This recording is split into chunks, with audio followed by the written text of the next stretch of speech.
सकालती संपूर्ण सदा सदा के लिए देता ईश्वरी आपके बंधुजन आपकी बहन बेटियां जो संसार के तौर पर आपके संबंध है उसी के मुताबिक दर्शाया जा रहा है।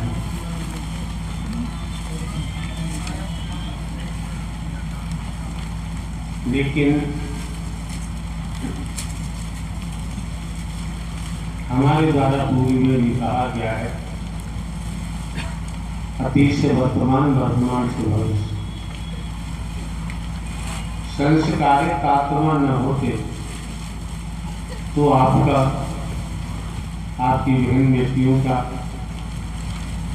सत्य के साथ में आना संभव नहीं।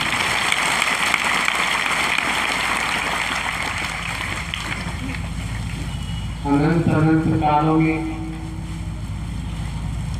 जब जब नर नारी का शरीर मिला पुरुषार्थ कमाया होगा,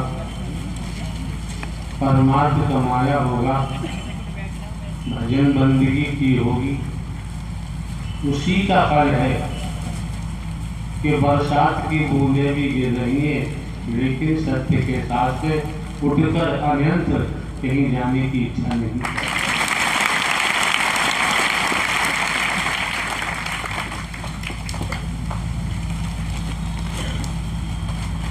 इतना भी समझना चाहिए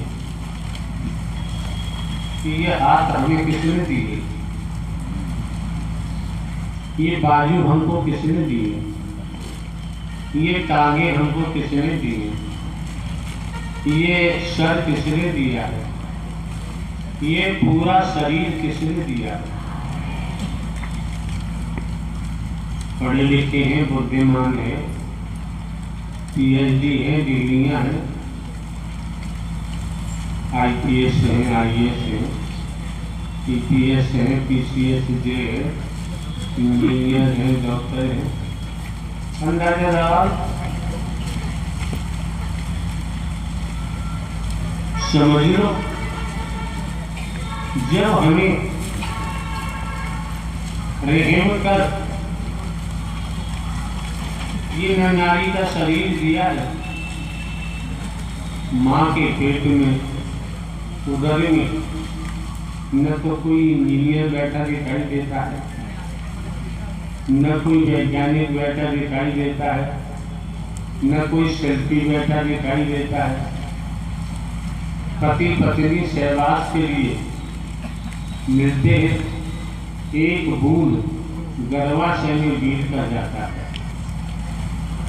किस रूप में अंडा बनता है, किस तरीका से बढ़ोतरी होती है, पूरा शरीर बन के तैयार हो जाता है और समय अनुसार निकल के बाहर आ जाता है।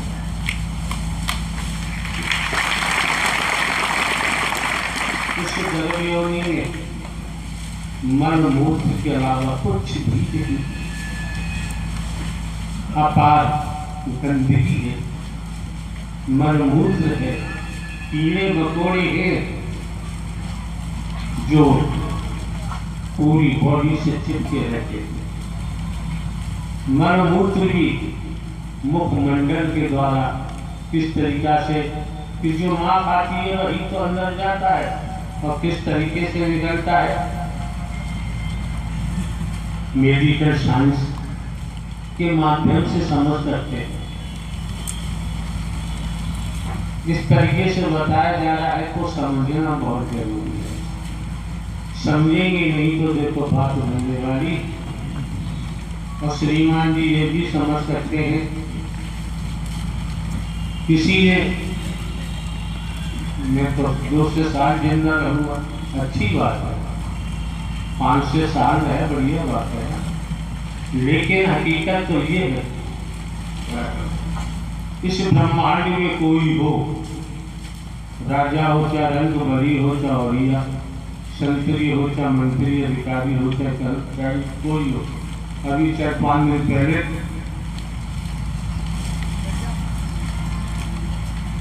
शंकराचार्य जी का देहावसान हुआ कि ब्रह्मांड में कोई नहीं जानता अगली सांस आएगी अथवा नहीं।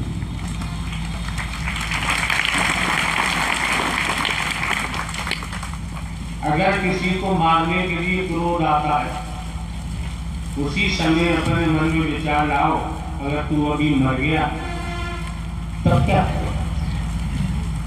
अगर ये विचार आ गया कि अभी यार तेरी मृत्यु हो गई तब, तो आप उसको चोट नहीं पहुंचा सकते। और यदि चोट पहुंचा रहे हैं तो आपसे बड़ा अद्भुत कोई दूसरा नहीं। दुनिया में जो भी हो रहा है, ढोंग पाखंड आडंबर अंधविश्वास ढकोसला हो रहा है, लेकिन खुद की समझ आ गया कि अगली सांस का भरोसा नहीं, तो हम ढोंग पाखंड आडंबर अंधविश्वास ढकोसला हम नहीं करेंगे।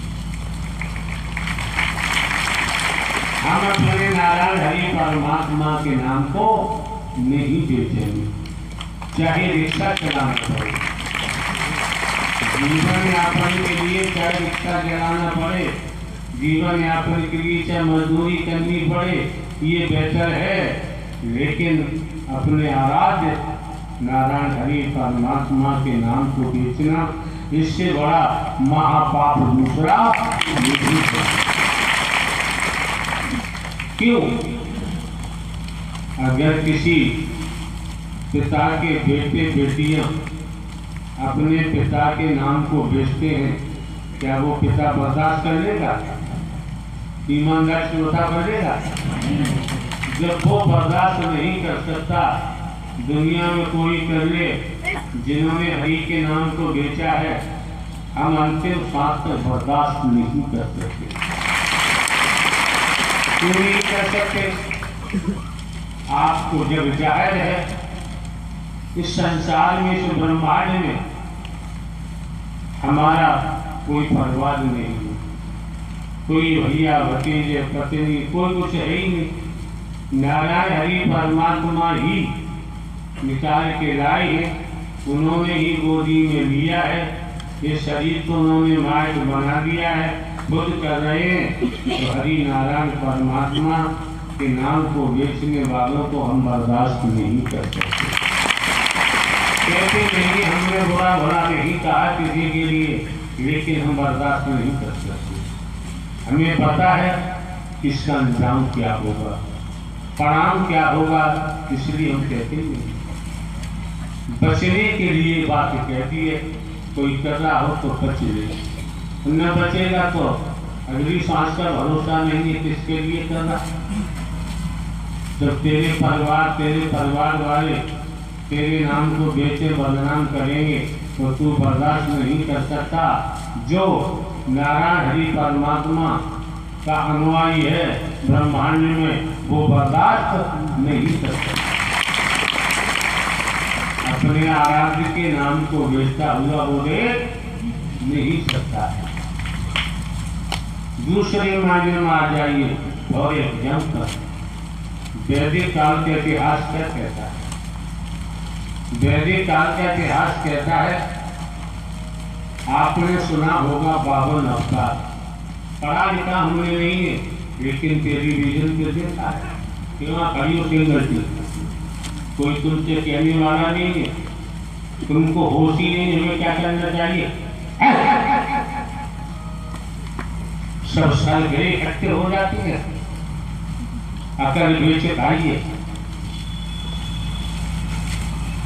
52 अवतार का नाम सुना होगा। 52 अवतार का मतलब है केवल 52 अंगुल के थे, जहां राजा बलि का नाम आता है वहां पहुंचे। महायज्ञ चल रहा था, राजा बलि का दान दे रहा था। शुक्राचार्य जी देवताओं के गुरु शुक्राचार्य जी राजा बलि के गुरु थे। जब सामने पहुंचे कि क्या चाहिए बताओ, जिस रूप में थे कि ब्राह्मण देवता तुम्हें क्या चाहिए बताओ, जिस रूप में हो किस्सा है, तुझे मैं मांगूंगा, क्या राजा बलि तू मुझे दे देगा? तो बिल्कुल दूंगा, मांग के तो दे।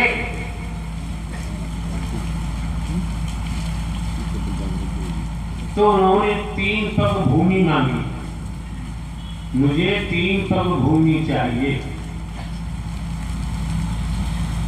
ऐसा वैदिक काल का गीत कहता है। समझो जो आज बुरा पाप कर रहे हैं ना, इन्हें अनंत कालों तक कीड़ा मकोड़ा की योनि में जाना पड़ेगा। ये भी नोट कर लो, कोई हम अलग बात नहीं कहते, जो कहा जाता है वो होके ही रहेगा। कोई ऐसी बात मुंह से निकलती नहीं है। संसार में हमारी किसी से दुश्मनी नहीं है और ना ही दोस्ती है। जो यथार्थ है, जो हकीकत है, जो वास्तविकता है, वो आपके सामने ग्रहण करो न करो आपकी मर्जी है। हमको जानकारी है, जब ही हमने कहा है संस्कारों के कारण आपको भारी हुए। दुनिया में क्या हो रहा है, कौन कौन कहाँ जा रहा है, वो जाने, उनके बारे में, यहाँ के बारे में हमने आपको बता दिया। संस्कारों के कारण आए, और यहाँ तक कि आप सतो प्रधान सतुगी आत्मा हैं, इसलिए आए हैं। सतो प्रधान सतुगी आत्मा में होते तो यहाँ आना संभव नहीं था।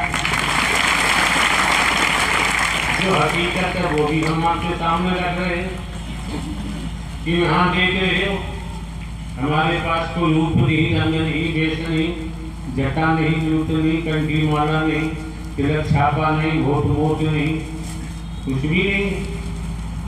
न हम साधु संत महात्मा है, न बाबा है, न साबा है, न कथावाचक है। आप देखी नहीं, आज तक हमारे द्वारा कहीं आश्रम का निर्माण नहीं कराया गया। आज तक हमारे द्वारा 1 इंच जमीन कहीं नहीं खरीदी गई दुनिया के किसी भी कोने में। एक बात मुझे जरूर बताते, बंगाल की खाड़ी का नाम आपने सुना होगा, समुद्र का किनारा।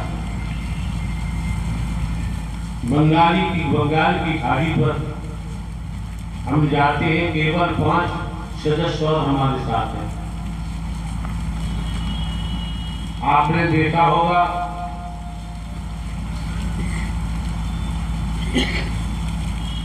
अरब देशों से जो लोग आते हैं, काफी उनकी लंबाई होती है, नीचे से लेकर ऊपर तक, ऊपर से लेकर नीचे तक सफेद कपड़े पहने होते हैं, ढीले ढीले, और सर पर एक काला फीता बांधे रहते हैं।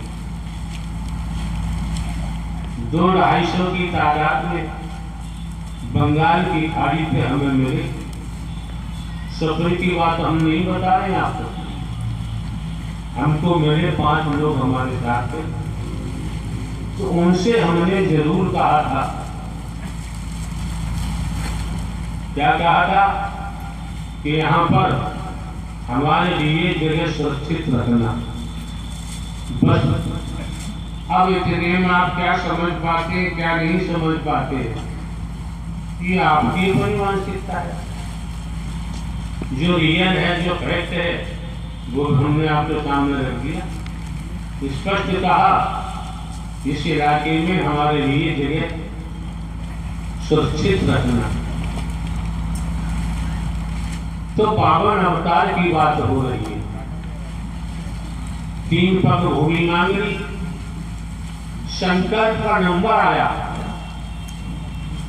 जिसे हम आप जग कहते हैं, कई कई लोग उसे सागर भी बोलते हैं, जिस लोटे में टोटी होती है। सागर भर के, जग भर के जल मंगवाया।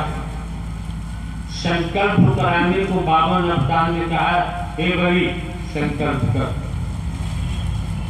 बराबर में शुक्राचार्य जैतों के गुरु शुक्राचार्य खड़े हुए, बलि के भी गुरु है। तो शुक्राचार्य ने कहा, ये बलि क्या कर रहा है?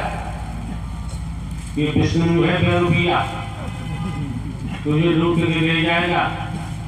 जब इतनी बात कही शुक्राचार्य ने कि विष्णु है बेरुपिया, तुझे लूट के ले जाएगा, तो क्या कहा शुक्राचार्य से बलि ने कि गुरुदेव आप जगाने वाले हैं, आपने हमें जगा दिया, हम तो नहीं देख पाए। आपने कहा तो विष्णु है। अरे जिसका ब्रह्मांड है और वही मुझसे मांग रहा है, वही मांग रहा है, मैं दूंगा दूंगा दूंगा। ये बात गुरुजी मैं आपकी मानने वाला नहीं। संकल्प कराया जल के द्वारा।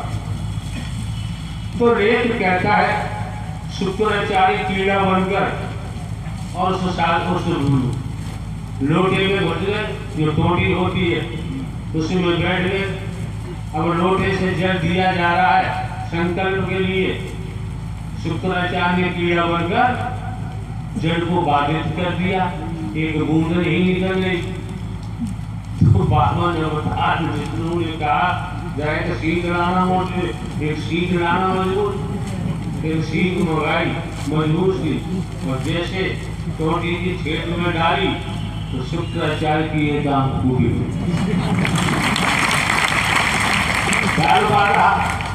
एक आंख भूल गई, भर भरा के निकला कीड़ा के रूप में बाहर आया। शुक्राचार्य अपने रूप में, आंख से लहू बह रहा है, आंख भूल गई। आपने सीरियल वगैरह में देखा होगा, जिन्होंने बनाया है शुक्राचार्य की आंख।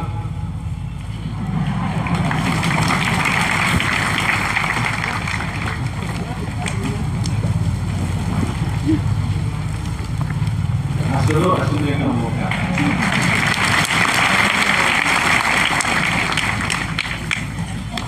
प्रेम पूर्वक सुनो देखो और फिर अंतःकरण से हंसो। हंसने में कंजूसी मत करो। शुक्राचार्य की भूल 3 पग में सब कुछ नाप लिया, 1 पग बाकी रह गया। 2 पग में नाप लिया, क्या राजा बलि ने झुक गया, घोटनों के बल बैठ गया और कहा, प्रभु यही शेष बचा है आपका गुलाम, तो महल देखिए। राजा बलि ने कहा, ये सब कुछ राजपाट दुनिया का हमारा अब समझ में आया है, पहले भी न था, आज भी नहीं है, ये शरीर भी हमारा नहीं है। तब बावन अवतार में अपना पैर राजा बलि के सर पर रखा, राजा बलि के सर पर रखा और राजा बलि के पहरेदार बन गए। प्रयास कहाँ करते हो तुम? धन के पीछे भाग रहे हो। मेरा मान होगा, मेरा सम्मान होगा, मेरा नाम होगा, पहरेदार बन। और क्या कहा, हे बलि तो जैसा कामी मैं सब वापस करता हूं। अब बलि के द्वार पर पहरेदारी करते हैं। उधर लक्ष्मी को पता चला ये क्या हुआ। रक्षाबंधन का समय आया। रक्षाबंधन के समय पर वेश छिपाकर लक्ष्मी जी आती है और जो भी साजो सामान होता है आप लोग ज्यादा जानते हैं, हम नहीं जानते। भैया दूरी होती हम नहीं जानते क्या होती है, कौन से पेड़ पर लगती है। कि हमारे हमारे साथ कभी ऐसा हुआ ही नहीं है, कभी नहीं हुआ, तो हम कैसे कह रहे?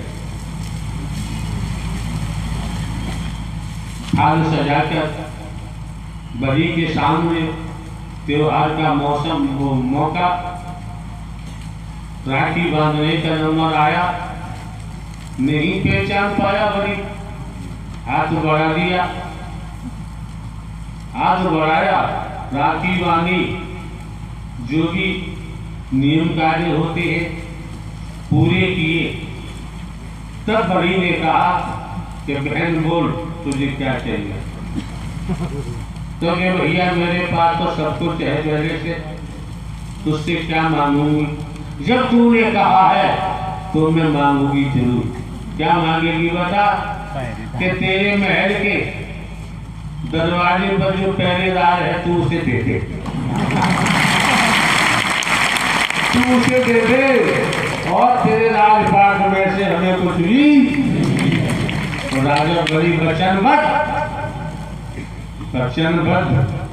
गर्दन कट जाए, अगर ईमान वाला है तो वचन फेरेगा नहीं।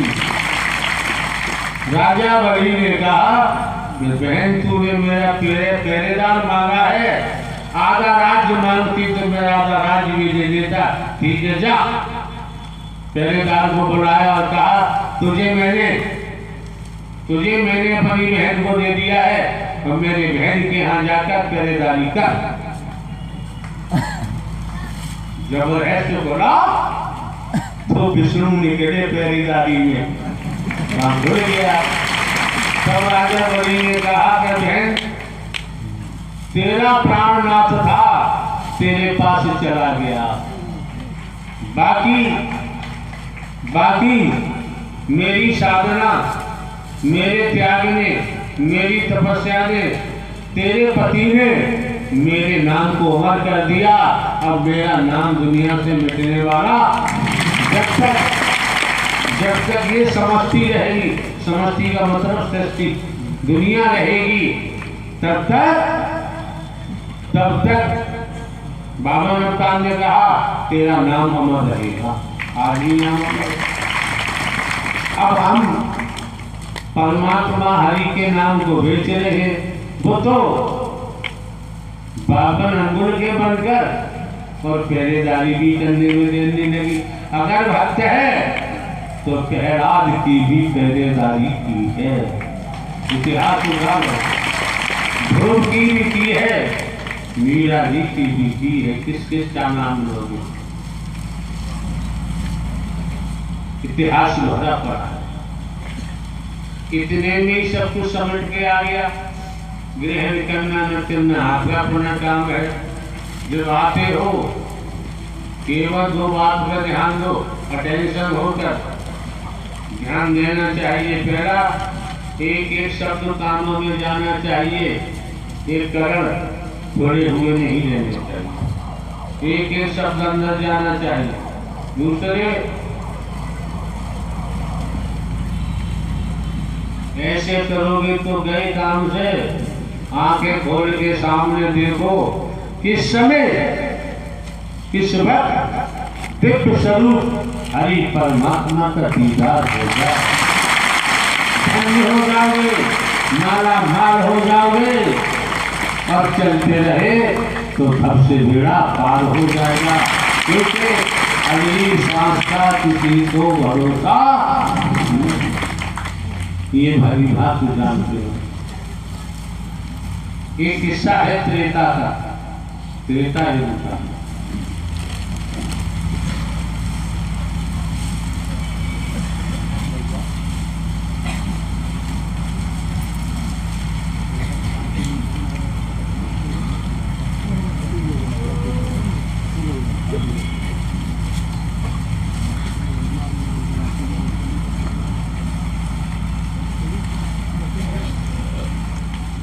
वाल्मीकि जी का नाम ज्यादातर आप लोगों ने सुना।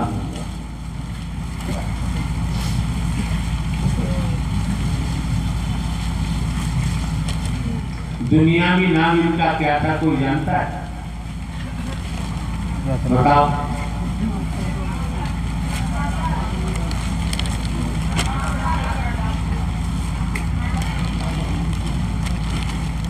चलो याद है, रामायण पढ़ी होगी, अच्छा है, पठन पाठन किया होगा, समझ। जिन्हें आज भगवान वाल्मीकि के नाम से जानते हो, भगवान वाल्मीकि रामायण भी है, इनका नाम पहले रत्नाकर के नाम से जाने जाते थे, फिर धीरे धीरे ये रत्नाकर डाकू के नाम से जानने लगे। इनकी साथ इनके साथी भी रहते थे, चोरी चपोरी करना, लूट मार करना, छल कपट करना, धोखा देना, अपराध जगत में भरपूर तरीका से सने हुए पड़े थे। दो चार महापुरुष जा रहे थे, उधर से रत्नाकर डाकू उनके साथी आ रहे थे। रत्नाकर ने कहा ठहरो, महापुरुषों ने कहा हम तो ठहर गए, तू तो ठहरेगा। रत्नाकर डाकू ने कहा क्या पहेलियां बुझा रहे हो, जो तो देश तो रख दो। महापुरुषों ने कहा हम पे ऐसो रख देंगे, ठीक है, एक बात बताए, चोरी चकोरी दंड भंड लूट मार छल कपट करता है किसके लिए, परिवार के लिए, तो जा परिवार वालों से पूछ के आ, तेरे कर्म में परिवार वाले साझीदार हैं। तो रत्नाकर डाकू बोला मैं जाऊंगा, तुम भाग जाओगे, कि तेरे साथी ने छोड़ दे, बाकी कहाँ जाएंगे। छोड़ दिया, रत्नाकर डाकू गया, अपने गांव पहुंचा, माता पिता से कहा कि मैं जो चोरी चपोरी लूट मार करता हूँ, इस कर्म में तुम साझीदार हो। माता पिता ने कहा देखो भाई रत्ना, हमें खाने पहनने से मतलब है, तेरे कर्म से हमारा कोई लेना देना। माता अब ये अटेंशन होके सुनो, मार्मिक किस्सा है, हमारे जीवन को बदलने वाला किस्सा है, हमारी बुराइयों को छुड़वाने वाला किस्सा है। हम जिन व्यसनों में डूबे पड़े हैं, व्यसनों से बचाने वाला किस्सा है। समझोगे तो पुण्य तुम्हारी मर्जी अपनी है। माता पिता ने मना कर दिया। रत्नाकर ने अपनी पत्नी से पूछा कि जो मैं दंड भंड चोरी चपोरी लूट मार करता हूँ, अपहरण करता हूँ, मर्डर करता हूँ पैसे के लिए, मेरे कर्म में तुम साझीदार हो। पत्नी ने कहा देखो जी, तोताराम के पिताजी, मुझे खाने पहनने से मतलब है, तुम्हारे कर्म से कोई लेना देना नहीं। तुम क्या कर्म करते हो क्या नहीं, ला के रखते हो, हम लोग खाते पहनते हैं, तुम्हारे कर्म से लेना देना नहीं। फिर रत्नाकर डाकू ने अपने बेटों से पूछा, बेटों का भी यही जवाब रहा, पिताजी हमें खाने पहनने से मतलब है, तुम्हारे कर्म से हमारा कोई लेना देना नहीं। बेटियों से पूछा, लेख की बात है, बेटियों ने भी कहा कि पिताजी हमें खाने पहनने से मतलब है, तुम्हारे कर्म से हमारा कोई लेना देना नहीं। भाइयों से पूछा, बहनों से पूछा, सबने यही कहा कि हमें खाने पहनने से मतलब है, तुम्हारे कर्म से हमारा कोई लेना देना। रत्नाकर डाकू वापस गया, महापुरुषों के चरणों में गिर गया,